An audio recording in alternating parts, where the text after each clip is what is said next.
Hey, Sabrina here and welcome to another video. Now in today's video we are going to look at all about how to understand, how to work out a property deal, basically. How to work out your numbers, figure out, how do I get to see what the profit margin is? How do I get to that number? How do I do that? I know if I can buy it at this price and I can sell it at that price, that's all good. But how do I get to that number? So we're going to look at all of that in today's video. If you are new to this channel, we talk about property, but I'm also going to drop a little just drop little bits and bobs about other things that I do because I love sewing, I love gardening, and it's not actually all relative, but it's all relative, because when you're investing in property it can be lonely, and it's nice to just talk about other things other than work, because it's important that you see this as a business. It's fun, but it is a business. So when you're getting down and ready to do property talk or property numbers or doing your viewings, you've got to come from it from the perspective of, this is a business, this is how I'm going to make my money, this is professionalism and approaching it in a professional manner, definitely. So there will be other things on this channel as well. Let's just call it lifestyle. Let's just call it lifestyle for now. So let's get straight to it. Now, coronavirus pandemic is still going. We're in June. England, they have softened their rules. People can go out now and do exercise and meet one friend, or all those other things. Whereas here in Wales, we are still on lockdown and nothing much has changed for us. I've attended a lot of business events online within Wales, and just looking at how they're planning, how the government and the council are looking to change things work-wise for employees, employers, and how they kind of engage in the working environment. And it seems as though a lot of it will be staying at home or working from home if there is the possibility of doing so. So that's quite cool, for some people.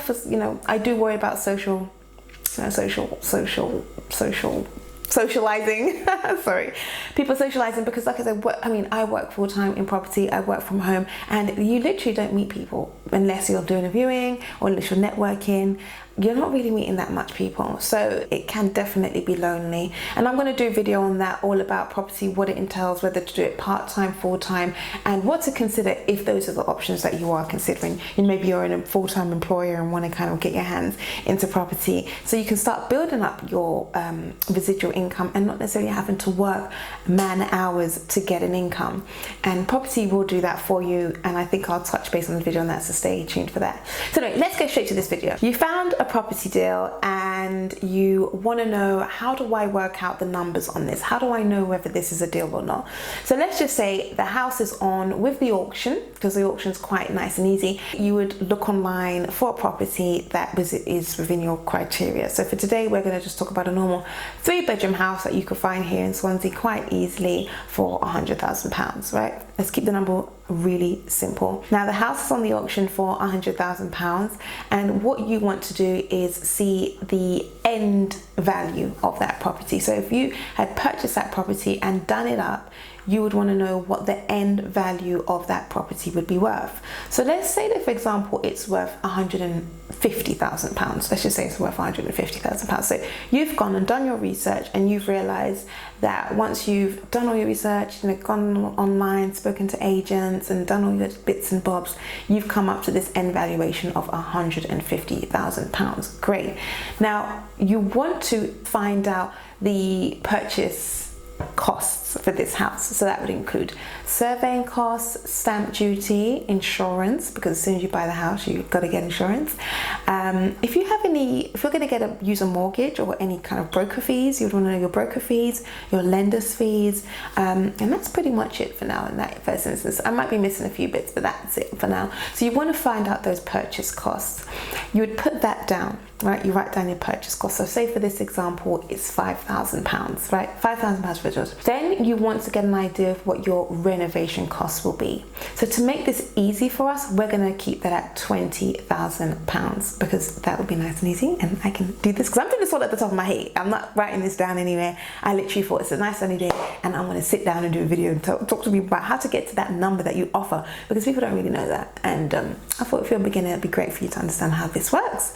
So You got your £20,000 renovation cost, and then you have your £5,000 purchase costs.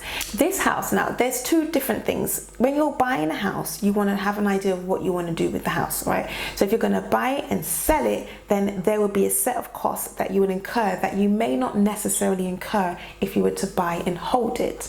And those costs may be agency fees of 1% or 2%, depends on where you're based. Some agencies have a fixed fee, and if they're going to sell the house for you, they would want their money for selling the house for you. So those are the fees that you would need to add on if you're going to do a buy to sell. If you're going to do a buy to hold, then you would need to look at your refinancing costs. So you may have another set of survey costs and another set of legal costs. Oh, of course, when you're selling as well, you would have legal costs, and you would have another set of broker costs. So these are costs that you need to take into consideration when you're doing the buy to sell model. If you want to kind of have a bit of flexibility, then you can just add on maybe £2,000 to £3,000 or £2,000 to really be able to get all those fees in and get it done that way, really. So you're factoring everything, but it's very important that you definitely have your exit fees in mind, as well as that you also want fees that you may be paying for. So if you're going to borrow this money to buy the house, maybe if you're using bridging finance or using joint ventures money, or you're partnering up with someone, you would want to include those fees inside your purchase and sale or purchase and let cost, so you're fully aware of what your expenses are going to be up front.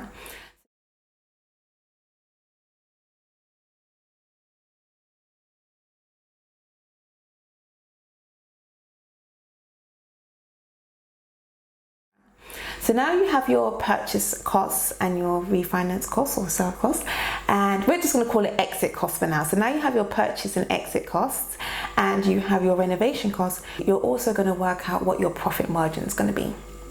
So you want to know, right, if I'm going to do a deal, I want to make £20,000, or I want to make £15,000. Some people, you can work it out as a percentage and say, I want to make 20%, but you'd want to, so it's easy, just you'd work out 20% of your money involved and put that figure there, and that would be your money. That would be your profit amount that you want to make, right?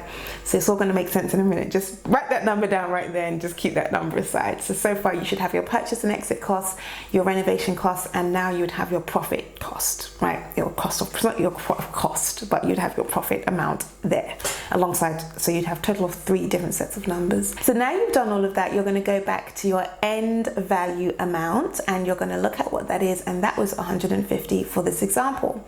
We're going to take off the £5,000 for your purchase and exit fees. Let's just keep it simple. £5,000. You're going to take off £20,000 for your renovation costs. You're going to take off £20,000 for profit. So all in all, that total number is £45,000 that you're going to take off of that end valuation of £150,000, right? Now, these numbers change. It does depend on what deal you're doing, and it can be a bit squiggly here, because here you're going to get different stamp duty amounts and different this. But again, you're going to work out those numbers, and you're going to put those 3 different sets of numbers aside. So when you get your end valuation, you can work backwards. This is how you get to the number that you should be offering on, right? So now we've done 150 and we've taken off £45,000, which leaves us with £105,000. Now this property is on with the auction for £100,000, right? Because remember, it was an auction property. We can look at the same scenarios with the agent as well, and we can do that shortly after, but let's just finish with the auction property. Now we know auctions, their guide price is usually within 10% of the reservation price. And that reservation price is the amount that the owner is willing to sell the house for, or the amount they want for the house. So it can't be what they used to do in the past is put the house on for 50,000. These times they want 100,000. Now people would go in there seeing a house and be like, oh my God, there's a house for 50,000 pounds where I can get it. Not realizing that you can be bidding all the way up to 75, 85, 95, and you're still not going to get the house. And it just used to mess people about, waste auctioneers' time and waste our time as investors. So now what they've done is they've had to give us a guide so people coming who are looking at these potential deals know that there's a room for negotiation here, but it's not going to be way off from what we're thinking. Because I mean, the sky is the limit, and that's one thing, but we still don't want to waste time, right? So we know now if a house is on for 70,000 or 80,000 or 90,000, there's a reservation within around that 10% mark. So this house is on for 100,000. So that 10% mark would be 110,000. Your fee that your amount that you came up with after doing all of your deductions was £105,000. That's a good amount to offer on. Now, every auction is quite different, but all the ones that I've been to, usually when you go, they do start a bit below that amount. So if it's on for 100,000, they'll start around 90. That's on the basis that they've got no telephone bids, no proxy bids, and it's literally everyone in the room who's interested. So they would then start it at say 90, and then you go up and up and up and up and up. But what you would now do is you have your amount, and that £105,000 amount that you have would be your max bid. You would not, I repeat, would not go over that amount at all, because you don't want to reduce your profit margin. I mean, it could be at your 20%. I don't know. I don't have a calculator in front of me, and I know I've done this on basic numbers, but I didn't work out what the cash, the return on cash would be if you was to invest 100,000 plus your £20,000, 125,000. I'm not too sure what your return on cash would be, because it depends on whether you're borrowing full amount of cash. It depends on whether you're going to put down a deposit of 60%, 20%, 30%. It depends on so much. So these are numbers that you would have to work out. But keeping it simple, all right? And we're doing it on a cash basis for now. If you're going to buy the house at 100 grand and you've got £5,000 in costs and you've got a £20,000 renovation cost, then you will be spending a total of £125,000. So that also gives you an indication of what money you need in place in order to purchase this house. Now, looking at doing this with an agency, the process is exactly the same.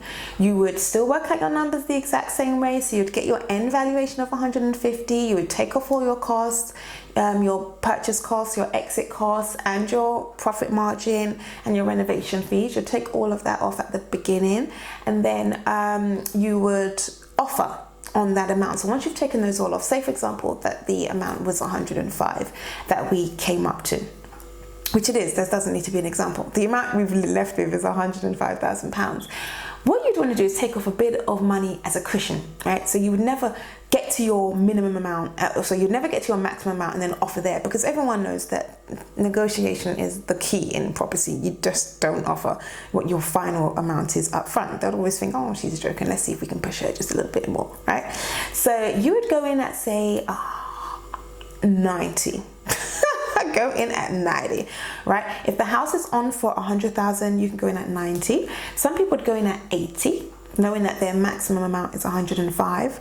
But you do want it to be a win-win for the person as well. And depending on their situation, just could be another investor, or it could be, people who actually have a family here and they're trying to get their maximum amount so they can move on to their new home. So take those things into consideration. I like to be thoughtful in my investing and in my offering, but of course you want to get as much of a discount as possible, and people know their limits, so it's up to them. But then some people are desperate, not that you're taking advantage of it, but you are offering what you're offering. So you can start at 80, you can start at 90, you can start at 100 if you want, but it's generally, whatever you do, take some money off of that final figure that you get to of 105, because that is your final figure. You can't go above that. And if you go to an agent and offer 105 and that property's on for 100, chances is they're going to snap that up, unless there's loads of other people who are interested. But if not, and there's loads of other people interested, and it becomes a bit or more, then you got to be prepared to spend that bit more, which means going into your profits. And do you really want to do that? No, I don't think you should. Anyway, if you have any questions, please let me know. Now, I want to do something really special for the watchers, for anyone who's watching this video and feel like, what, I do want to get started in property, and I would like to know, where do I start? How do I get started? Or maybe you've already started and you want to know about rent to rent, you want to know about buy to sell, or maybe a bit of project management. I mean, I've moved around a bit in property after settling on my 2 different strategies. So if you do want to have this conversation with me and find out how I can assist you in changing your life and getting you on your property investment journey, I'm giving away a 15-minute free call to anyone who is already a subscriber, has commented down below and has liked this video and has shared this video. Not that I can track shares, but you better have shared the video. Right, share the video, and I'm just going to sit down with you and we're going to look at where you are and where you want to get to. It's not going to be a huge amount of detail because in 15 minutes there's only so much you can get done, although I do love chatting. I do love chatting, so let's hope I can stick to 15 minutes. I hope I can stick to 15 minutes.